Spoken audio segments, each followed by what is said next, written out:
हैं दोस्तों भारत के उपराष्ट्रपति की। तो जो भारत का उपराष्ट्रपति है वो क्या है, देखो संघ की जो कार्यपालिका है यानी संघ की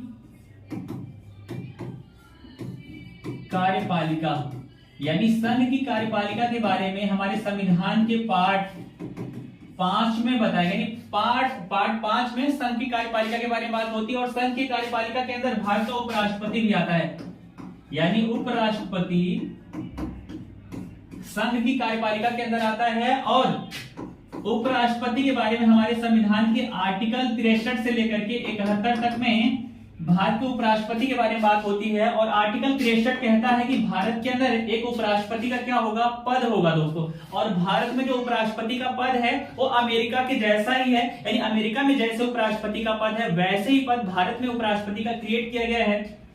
और भारत के अंदर आर्टिकल 64 के अंदर ये बताया गया है कि जो राज्यसभा है, राज्यसभा का जो उपसभापति होगा वो कौन होगा, भारत का उपराष्ट्रपति होगा दोस्तों। और भारत के उपराष्ट्रपति का जो चुनाव होता है वो अप्रत्यक्ष ढंग से होता है। इसमें लोकसभा के सभी प्रतिनिधि भाग लेते हैं और राज्यसभा के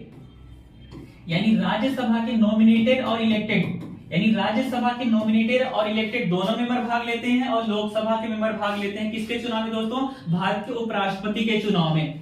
और जो भारत के उपराष्ट्रपति हैं वर्तमान में वो सीपी राधाकृष्णन हैं, जो 15वें नंबर के भारत के उपराष्ट्रपति हैं। और भारत का उपराष्ट्रपति बनने से पहले महाराष्ट्र के क्या थे, राज्यपाल थे दोस्तों। और भारत में जो उपराष्ट्रपति है इसको शपथ कौन दिलवाता है दोस्तों, तो भारत का राष्ट्रपति भारत के उपराष्ट्रपति को क्या करता है, शपथ दिलवाता है दोस्तों। और भारत के उपराष्ट्रपति का जो कार्यकाल होता है दोस्तों वो 5 साल का होता है दोस्तों। तो इसी के साथ मेरी वीडियो खत्म होती है, एंड होती है। लाइक करो, सब्सक्राइब करो, शेयर करो दोस्तों।